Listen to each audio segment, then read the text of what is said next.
น้องวันนี้เนาะวันนี้ก็ห้าวสิไปส่วนชวนร่มวันนี้เนาะนัดกับบ่าวเตยพ่นไว้เนาะยูทูบเบอร์ใหญ่เพิ่นว่าสิเป็นอะไรติดตามกันเลยวันนี้ก็ไปกับบ่าวเตยคือเก่าพี่น้องพากเบิ่งว่าเฮาสิพากันเป็นนางรถไฟ GPS เนาะว่าสิเป็นจังไดเนาะติดตามกันเด้อพี่น้องเด้อนัดกับบ่าวเตยพ่นไว้วันนี้เนาะว่าเพิ่นสิพาเฮ็ดหยังก็ภาคโลกนาเนาะสาวนาเฮาสิไปเฮ็ด MV เพลงฝากกดไลค์กดแชร์ติดตามเด้อพี่น้องเด้อผมเป็นกำลังใจเฮ็ดคลิปต่อไปเนาะเอาเด้อพี่น้องเนาะตอนนี้ครับทางนี้รถไฟไปที่ลูกดอยเอาสิเป็นคนพี่น้องเอาไปเบิ่งกันเลยว่าเขาสิเป็นในทางคือโครงการในชีวิตไปเอาว่าเขาได้จัดทางรถไฟพี่น้องได้ติดตามเด้อ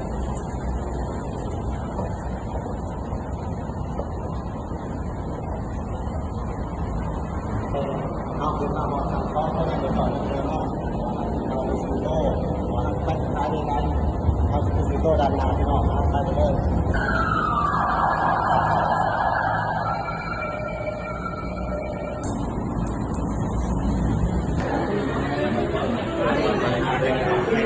ให้เป็นนาทีเรียบร้อยแล้วพี่น้อง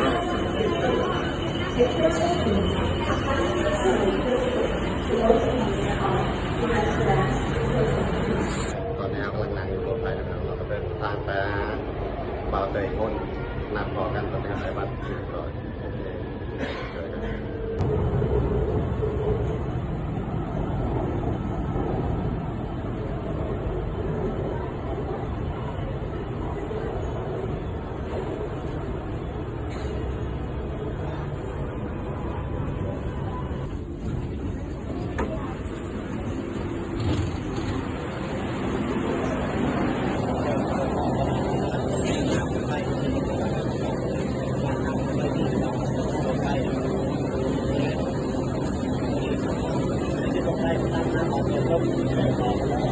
ตอนนี้เรากำลังยื่นล่อเบาตัวพ่นอยู่สถานีรถไฟนะพี่น้องเนาะที่เฟสประมาณนี้เนาะพี่น้องเนาะรถไฟมันจะแล่มาตะพังคูนมาแล่มานี่อันนี้คือทางขึ้นพี่น้องเบิกตึกประเทศไทยมีแต่งามๆพี่น้องเลยเจริญหูเจริญตาบ้านเพิ่นเมืองเพิ่นเจริญอันนี้ได้พี่น้องคือตาจากไหนเมื่อทางออกหน้าได้เนาะรถไฟนี่เนาะ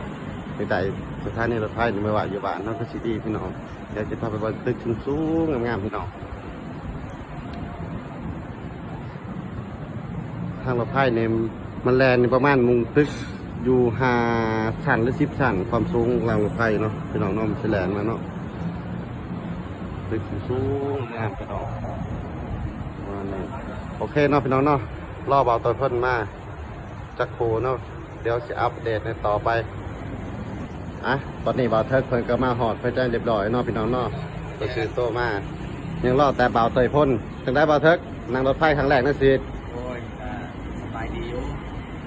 โอเคเนาะพี่น้องเนาะรอบ่าวเตยพ่นตอนนี้รถไฟมันสิแล่นมาฝั่งนั้นแต่บ่าวเตยพ่นเราสิมาฝั่งนี้นะพี่น้องเนาะ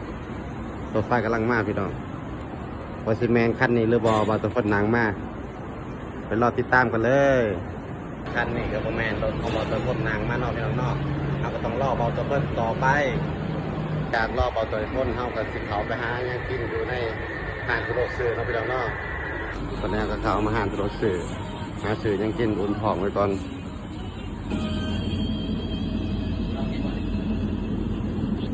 เป็นตาแสบเลยพี่น้องเคยกินอยู่บ่ผู้ใดเคยกินก็คอมเมนต์มาในเด้อนี่บูว่ามันเป็นยังไงปลาหมึกพี่น้องแล้วไอซีมาแล้วก็ปลาหมึกพี่น้องได้ยังรุ่งร่างกายว่าแต่กว่าแตงโมแข็งปึกปักแน่นอนพี่น้องแต่ตอนนี้มีโซ่นมน้ำปลาต้นมากินขนมปังเปิดออกกันเลยพี่น้องหัวเจ้าสีเสียเงินเท่าไรมาเนี่ยบอสคือกินร้ายแต่มาเนี่ยเดินทางถ่ายMVพี่น้องเจอกันนะไปเลย